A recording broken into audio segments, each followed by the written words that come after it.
Well, Toronto police are investigating a sexual assault in High Park. Police say a woman was walking in the park around 10:40 last night when she was approached from behind by a male suspect, dragged into a wooded area and sexually assaulted. Investigators say the victim was thankfully able to get away and asked for help from a passerby who then called police. The suspect ran away. He's described as black, 5'10", with an athletic build and 30 to 40 years old. He was last seen wearing a T-shirt and dark-colored pants. Anyone with information is urged to call police or Crime Stoppers.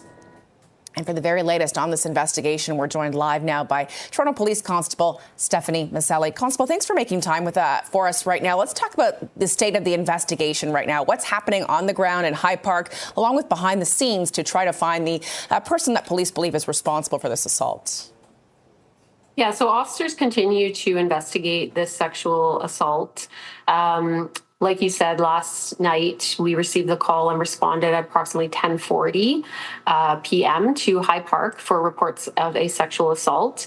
And that was a report of a female that had been walking on a paved walkway in High Park, and she was approached from behind by an unknown male suspect. And the suspect dragged the victim into a wooded area of the park where she was sexually assaulted. Luckily, she was able to get away, and she was able to seek the assistance of a passerby who called police. And at this point, we are looking for the public's help in identifying this suspect. So the investigation is still very active, very ongoing. Officers are still on scene conducting investigation. And we're looking for anybody that has any information about this suspect's identity, any surveillance video, any cell phone video, anything that may help investigators identify this suspect in this investigation.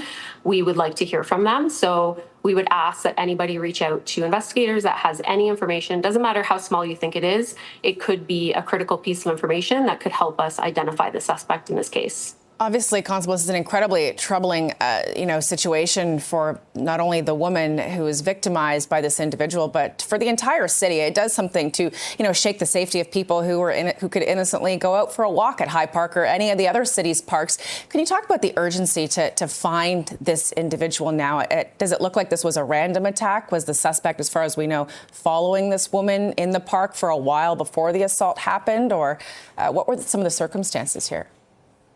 I don't have a lot of details regarding the circumstances leading up to this assault. Obviously, it's very concerning to us, as it is to the community. And these incidents are always a priority for the police to investigate and to be able to identify the suspects in these matters and to be able to bring them to justice, because obviously this is concerning, like you said, and we want to be able to find this person and arrest them as soon as possible. So that's why we're asking for the public's help and alerting the public about this investigation, looking for help with this. Constable, certainly the onus is on, all of us, and the onus is really on the suspect in this particular situation. But when it comes to things that women or people walking alone in a wooded area or a large, park like High Park can do at night, what would you suggest? How can, we better protect ourselves to make sure we're as aware of our surroundings as possible? So like you just said, one of the key things that we would say in terms of safety tips would be to be aware of your surroundings.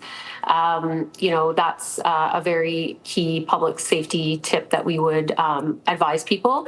And also, obviously, if possible, walk with a friend or walk in a group, but we understand that's not always possible. So in that circumstance, let somebody know of the route that you're taking when you're going for a walk and the expected time that you're going to be back, just so that someone is aware of your whereabouts.